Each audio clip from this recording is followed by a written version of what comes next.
ભગવાન નારાયણે સૃષ્ટિના પ્રારંભમાં કિમ કર્તવ્ય મૂળ ભગવાન બ્રહ્માજીને જ્યારે ભાગવતની કથા સંભળાવી, એમને જ્ઞાન પ્રદીપનું પ્રદાન કર્યું. શ્રીમદ ભાગવતને જ્ઞાન પ્રદીપ કહ્યો છે.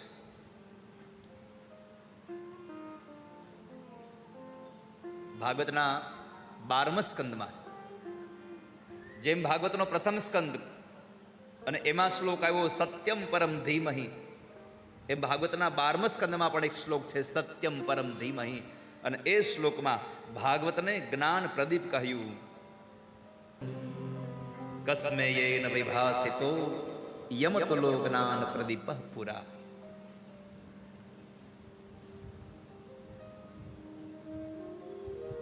તો આજે આ જ્ઞાન પ્રદીપનો પ્રારંભ થઈ રહ્યો છે.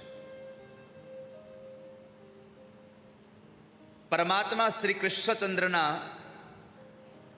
સ્વરૂપનું પરિચય કરાવનારું આ તત્વ દીપક છે જ્ઞાન પ્રદીપ. અને એમાં પણ આ દીપક એક તો અનુપમ છે અને અલૌકિક છે. મહાપુરુષો એમ કહે છે કે શ્રીમદ ભાગવત જેવો આ સંસારમાં બીજો કોઈ તત્વ ગ્રંથ જ નથી. આ ભાગવત ઉપર એટલા તત્વાર્થ નીકળ્યા કરે, એટલા તત્વાર્થ નીકળ્યા કરે, કેટલાય ટીકાકારોએ એની ટીકા કરી છે.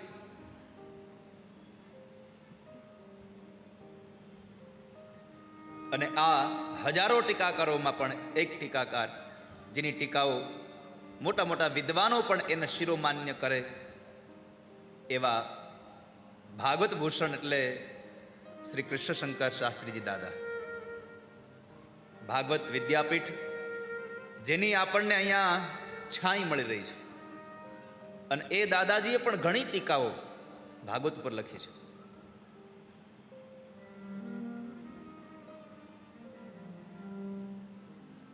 તો એ તમામ વિદ્વાનો પણ એમ કહે છે કે ભાગવત જેવો કોઈ તત્વ ગ્રંથ નથી. ભાગવતની અંદર જેટલું પણ તમે વિચારો એટલું તમને મળ્યા જ કરે, મળ્યા જ કરે, મળ્યા જ કરે. એક એક શ્લોક ઉપર માણસો કેટલી ટીકાઓ લખે, કેટલી. તો એ જ્ઞાન પ્રદીપ, આ તત્વ ગ્રંથ ભગવાન નારાયણે બ્રહ્માને આપ્યો, અને એ બ્રહ્માના રૂપની અંદર જે પરમાત્મા ઠાકોરજી બિરાજતા હતા, એ જ બ્રહ્માજીએ ભગવાન પોતાના રૂપની અંદર રહેલા નારદને બ્રહ્માજી આપે છે. નારાયણે બ્રહ્મ સ્વરૂપ નારદ ભગવાનને આપ્યું, જે બ્રહ્માજીના સ્વરૂપમાં નારાયણ છે.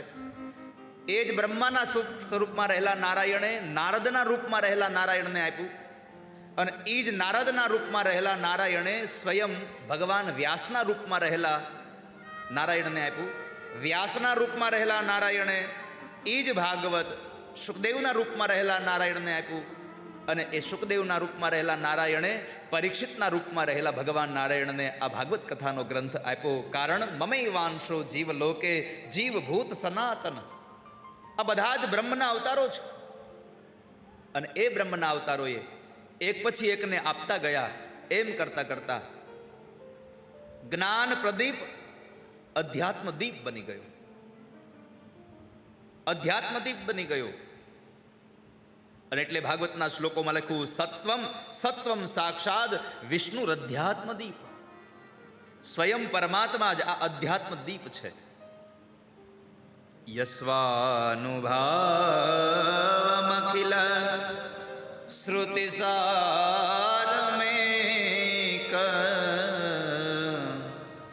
અધ્યાત્મ દીપમતિ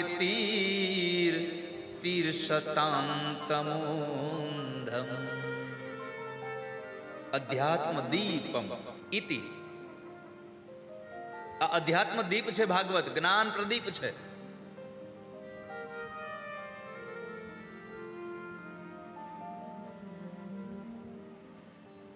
તો એ પરમાત્માનું આ અધ્યાત્મ સ્વરૂપ શ્રીમદ ભાગવત અને કૃષ્ણમાં કોઈ તફાવત નથી, યાદ રાખજો. ભિન્ન નથી, આ બે અભિન્ન છે. સ્વયં પરમાત્મા કૃષ્ણએ ઉદ્ધવને કહ્યું હતું કે ઉદ્ધવ, હું મારા સ્વરૂપને હું ભાગવતમાં પધરાવું છું, અને કળિયુગમાં આ ભાગવત એ મારું નિજ સ્વરૂપ, માંગમય સ્વરૂપ કહેવાશે. લોકો એની સેવા કરે, એની પૂજા કરે. અને એ જ્ઞાન પ્રદીપ, એ અધ્યાત્મ દીપ આપણા જીવનને પ્રકાશિત કરે છે. પોતાની પાસે પ્રકાશ હોય ને તો બીજાને આપી શકાય. આપણી પાસે જ કાંઈ ન હોય તો આપણે બીજાને શું આપવાના હતા? આપણી પાસે કંઈક છે તો આપણે કોઈકને આપી શકીએ, પણ આપણી પાસે આપણું પોતાનું હોય તો બીજાને દઈ શકીએ. આપણું પોતાનું હોય તો બીજાને આપી શકીએ.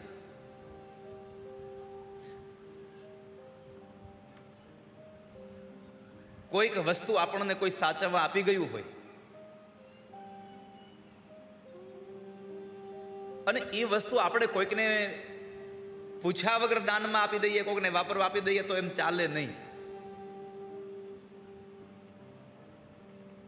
આપણી પોતાની વસ્તુ હોય તો આપી શકીએ. તો પરમાત્મા આ જ્ઞાન પ્રદીપ, આ અધ્યાત્મ દીપ આપણને આપે છે. એનું કારણ શું છે? કે આ દુનિયાને પરમાત્મા પ્રકાશ આપે છે, પણ પરમાત્માને કોઈના પ્રકાશની જરૂર નથી. સ્વયં પોતે પ્રકાશે છે. ઈશ્વર પોતે પ્રકાશે છે, પોતાની અંદર નિજ પોતે પ્રકાશે છે, એટલે બીજાને આપી શકે છે.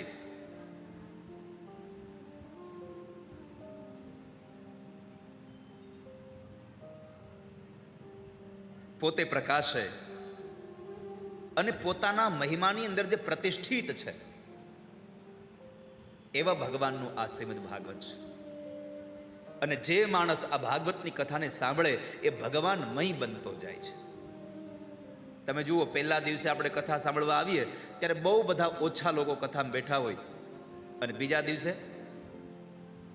એનાથી વધારે થઈ જાય. કેમ? જેણે પહેલા દિવસે સાંભળ્યું એને આનંદ આવ્યો એટલે બાજુવાળાને કંઈક, અરે બહુ આનંદ આવ્યો, કાલે ચાલો ને, એટલે બીજા લોકોને પણ જરા લોભ જાગે, એ પણ આવે. ત્રીજા દિવસે એનાથી વધારે લોકોને ખબર પડે કે અહીંયા તો બહુ આનંદ આવે છે, અને એમાંય ચોથો દિવસ આવે એટલે તો બધાને ખબર પડી જાય કે ઓહો, આજ તો કનૈયો આવે છે. અને જેથી મૂળ મહેમાન આવે તેથી બધાય આવે પાછા. આ દુનિયાની કહેવત છે કે મૂળ વ્યક્તિની હારે બધાને નાતો હોય, એ વૈયા જાય પછી કોઈને કઈ નાતો ન હોય. એક ગામમાં એક શેઠ હતા, બહુ મોટા શેઠ હતા. એના ઘરે કૂતરું પાળેલું. એ કૂતરું મરી ગયું ને તો આખું ગામ એના બહેણામાં આવ્યું. વિજયભાઈ, કૂતરું મરી ગયું તો આખું ગામ એના બેસણામાં આવ્યું, પણ શેઠ ગુજરી ગયા ત્યારે કોઈ ન આવ્યું. પરમાત્માનું સ્વરૂપ છે એ.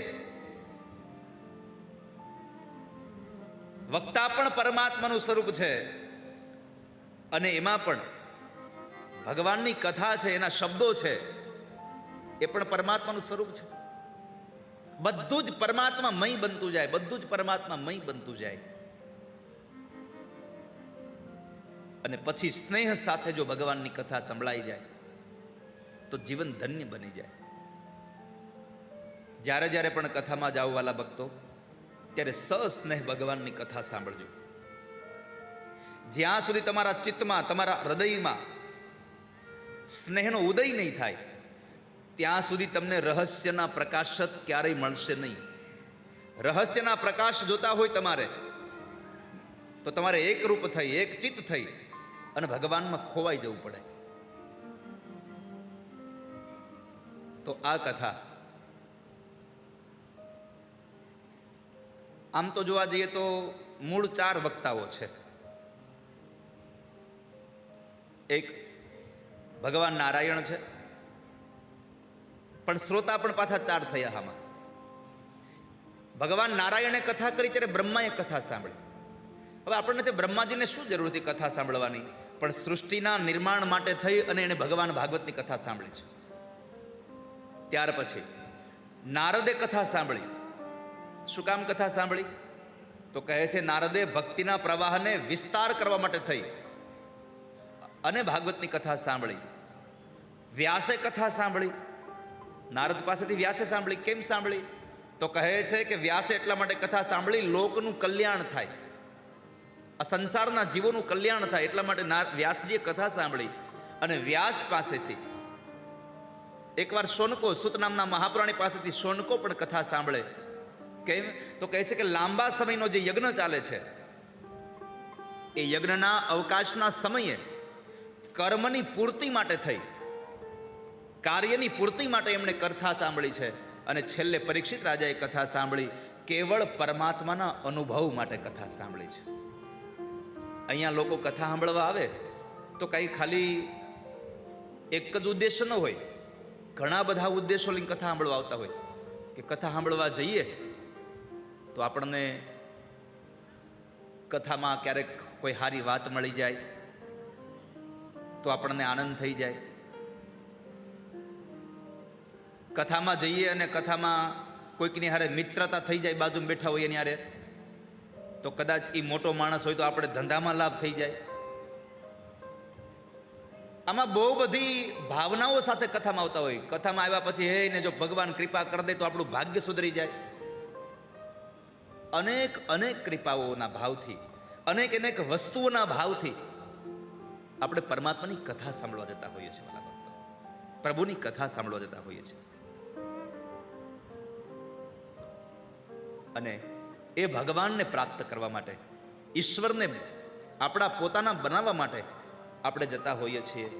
અને ઈશ્વરને પોતાના બનાવવા હોય તો સાધનો તો બહુ બતાવ્યા છે, પણ સૌથી શ્રેષ્ઠ સાધન કોઈ હોય તો એકમાત્ર સાધન છે ભગવાનની ભક્તિ, અને એ પણ નિર્મળ ભાવથી. પરમાત્માની એકદમ નિર્મળ ભાવથી તમે ભક્તિ કરો તો પરમાત્મા રાજી થઈ જાય.